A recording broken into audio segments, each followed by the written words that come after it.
Hi, Elis. Hi, For those who doesn't know you by now, could you introduce yourself? I'm Elis. I've actually known of the Health Store Turkey for a while now. I know Come from this is not your first time. first time.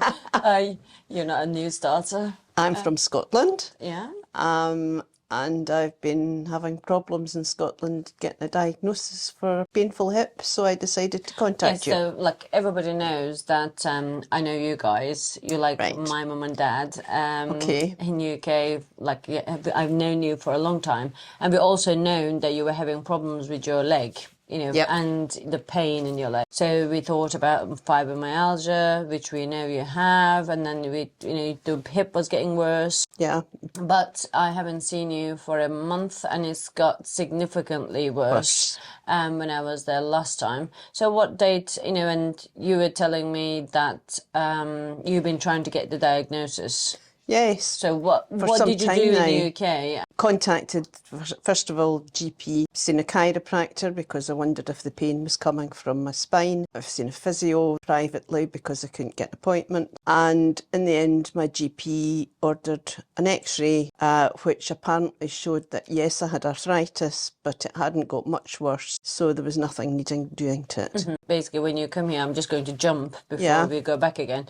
When you came here, we knew because they didn't take the X-ray properly. It wasn't an MRI scan. Basically, where the problem was inside, and here It it was was a not bit seen. different. Yeah, Yeah, it was definitely. not seen. The problem was not really seen. When I came here, they did different x-rays altogether, which showed up that there was a problem.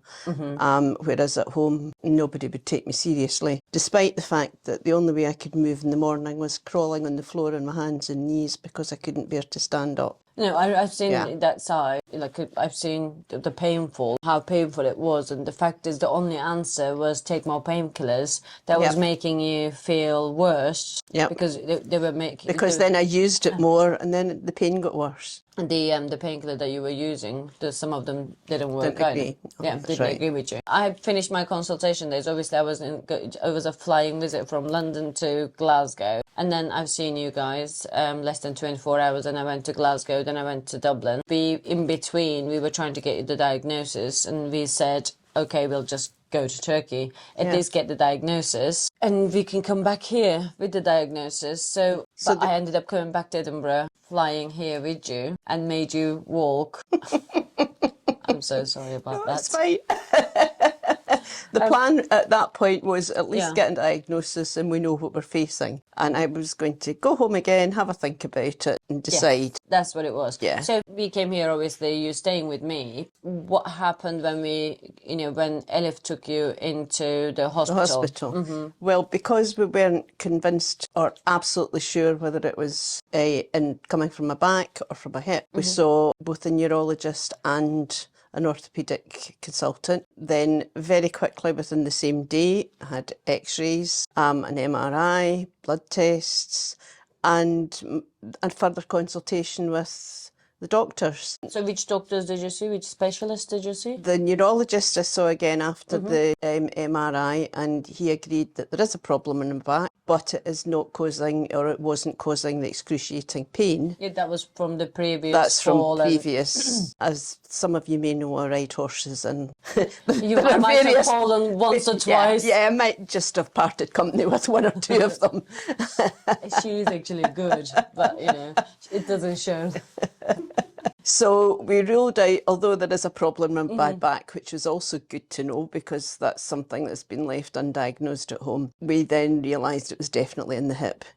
And having seen the consultant there, he gave me the option of having a think about the course of action, trying to take some supplements, perhaps injecting the joint to give it a bit more Yeah, relief. that was an option as well. Yes, Yeah. he suggested it was an option, but it was going to be a short-term option. Yeah, it was always going to get worse. Yeah. And after surgery, in fact, he said that it would only have given me a month. Because at the beginning, I think, the first time he saw me, I wasn't having a particularly bad day and I was probably walking better than I've done for a little while. I put that down to the heat, apart from anything else. It's nice and warm. It's always warm and better here. After the op, he said, no, it would have been the wrong decision because it would have just bought me a month's time and that was it. What exactly? Obviously, you've seen the neurologist, you've seen the orthopedist, and was the orthopedist decided that you were going to basically need a hip replacement at some stage of your life. We could actually give a PRP treatments. We could give, injections to the joint to give you a bit of relief. But then I wasn't really kind of,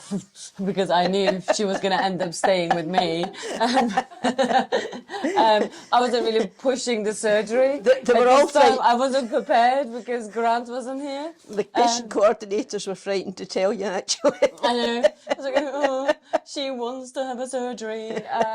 So, then you decided to have the surgery. So it was all very quick. I arrived on the Monday, had all the tests, and the decision was taken by the Thursday, and the surgery was over by the Saturday. Well, it was a Saturday. The surgeon didn't work on Saturdays, but because you wanted to have the surgery, so the surgeon came in and did the surgery as the only surgery he does on the Saturdays. He warned us, didn't he? Like the surgery itself, it wasn't that long, and it was a spinal. It was interesting because I was awake for part of it and I could hear all the proceedings, but it actually wasn't frightening. Yeah, so the spinal thing I knew, but because but you don't remember the injection. No, I don't remember that at all. Yeah, because they gave her something right before she was going into the surgery. As she was going into the lift, and because it was Celine, was taking you in. I said, "I love you, and you're going to be okay." And she said, "I love you more than Toaster," and Toaster is her horse. And I was like, yes, she doesn't love Grant as much as Toaster. Just to get the camera out. I was like, recorded, I'm going to ask again. She does love me. I don't remember this, I have to say. Now she's denying it, it's okay. So basically, then you went into for the surgery. Obviously, we knew that sedation was going to wear off and the spinal was going to kick in, and you could hear everything, all the banging and everything. But it was okay. It wasn't. Yeah, you didn't frightening. feel any pain, but it's just seeing it. So the doctor, obviously the surgeon came, and when he said that you were going to be able to walk the next day, I was like, are you sure? But you basically, and he also said it's going to be really painful. How would you describe that pain with the before pain?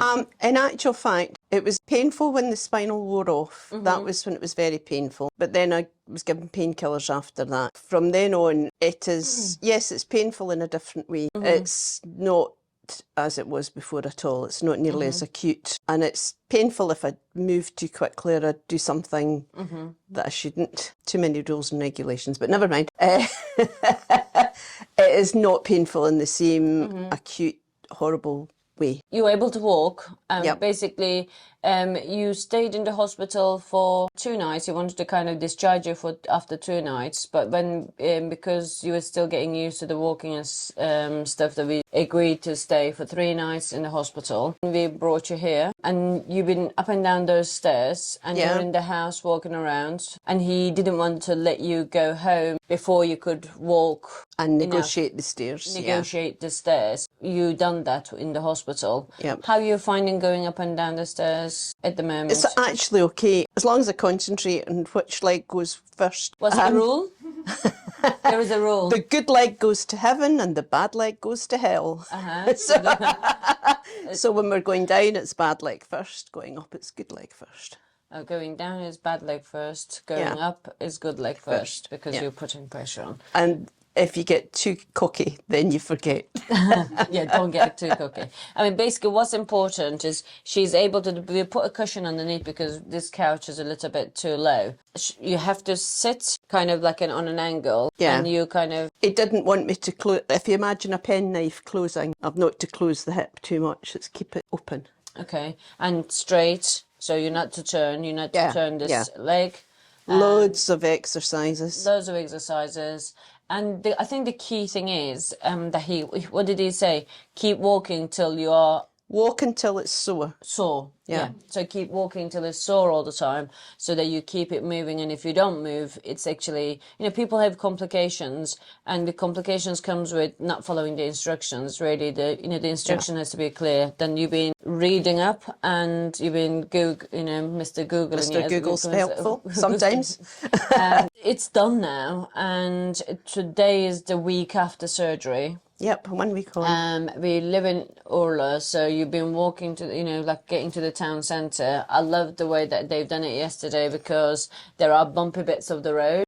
She basically, it goes on the wheelchair, On the flat bit. flat bit, and then when it's bumpy, she gets actually goes on the crutches. Walk across the road or climb the curb and then back into the wheelchair.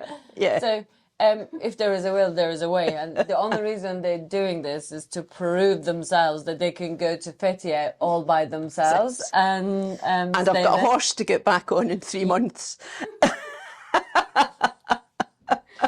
Did I not tell you? 3 months? No, he said 3 months. I said 6. Surgeons, mergeons, We're not rushing. That's the only rule. No. Okay. Yeah. We're not rushing. We're doing things as we should be doing. And during the flight, you're going to get up and move. And what's the aftercare? For the first, it's 45 days counted in, I think. Keep doing the exercises over and over and over and keep using the crutches. But I think as time goes on, maybe can reduce to 1 crutch nearer the end rather than 2. But in 45 days, the surgeon would like an x-ray taken just to check that everything's okay before he allows me to go without the crutches. Obviously, in the 45 days, we need to decide whether we are bringing you back here or if we're going to be able to get your x-ray done back at home. I think there might be a private clinic in Livingston that does it. We're giving you the surgery notes, we're giving you the videos, and we actually downloaded them to be able to email across to them as well. If kind of, and then we'll, with your, the epicris, the hospital note, if you bring that to the GP and you tell them that you had a surgery, in the off chance that they might actually... Someone's interested, they might be able to book you an x-ray. Because that is a lot of hassle and money is being saved for NHS. Yes, absolutely. However, I could maybe just come for a holiday instead. Yes, you can come for a holiday now. You can do other things. You can go for a swim next time and not this time. Just 10 out of, give us some points. I mean, because I actually didn't, because I was busy, I didn't spend as much time with you. So you actually got taken care of like any other patient. Don't think you're Yes, I was. I had the team came and visited me in hospital and they brought presents. But no, I was looked after extremely well. Yeah. Even Selin took me, on the last day, she took me to the hairdresser so that I could get my hair done. That was an adventure because, again, the bumpy roads with the wheelchair. But no, she went above and beyond. When I said I was really struggling being inside all the time, she asked if I could go down to the little cafe so I could get some fresh air. She just was... She was there to do everything. It was a test for you, actually, because you've never been inside for 3 days without going outside at all. The cabin fever is a hard thing to cope with. But everybody thought of everything and was sort of one step ahead of me. I was thinking about this interview beforehand because you were with us. Like when I first started the House Dot Turkey, you went to our first hospital, not you personally, but we went to your first hospital for a hernia operation. And then we went to our other hospital for a sleeve. Not you, obviously, but... Obviously. That would be a failed one then. And then, obviously, the third time, you were over, we went to another hospital, for your hip replacement. I'm not going to ask you to kind of like compare the hospitals. I mean, you can if you want to. I just wanted to show people, even it is somebody this close to me, that only people that gets to do the surgery is the people who I think they are capable of doing the best job. Oh yes, very much so. I was sort of very aware that you were searching for the best doctor for me to see, and the best type of specialist that I needed, etc. And that was having the option, the neurologist and the orthopedist. So we basically made sure, yes, we had to spend a bit more money, but I just wanted to kind of like rule out certain things. That was a worry for me that, yes, I knew before I started I had arthritis in my hips because I had them for some time, but I was told, as I say at home, that it wasn't really a problem. And I then wanted to rule out that I wasn't going to get a new hip and find that actually that wasn't the problem, where the pain was coming from, and I was still going to be in pain. Yeah. So it was really good to see the different doctors to rule out that before we started. Yeah. Yeah, definitely. And all three hospitals have been very nice. It's like being in a luxury hotel. Probably choose the last one as the best one. It's a bigger room and it was, mind you, I'm not excited about hospital food, but then they like, never are. come on. It's not as good as your cooking. Oh, yeah. Okay. So I do all the cooking at home. The hospital food, you're not supposed to like the hospital food. You know, nobody likes the hospital food. But you seem to like the breakfast. Yeah. Rachel didn't. Rachel did. What's that white thing? When you were literally next door to each other, and Rachel was like, going, "What's that white thing? Why would you give me a salty cheese for breakfast?" And then we're like, "Oh, that's nice with tomatoes." And da, da, da. So, but you're used to the Turkish food more than those guys. Yeah. So thank you so much for choosing the health store Turkey, as if you were going to go anywhere else. Thank you so much for looking after me. You're welcome.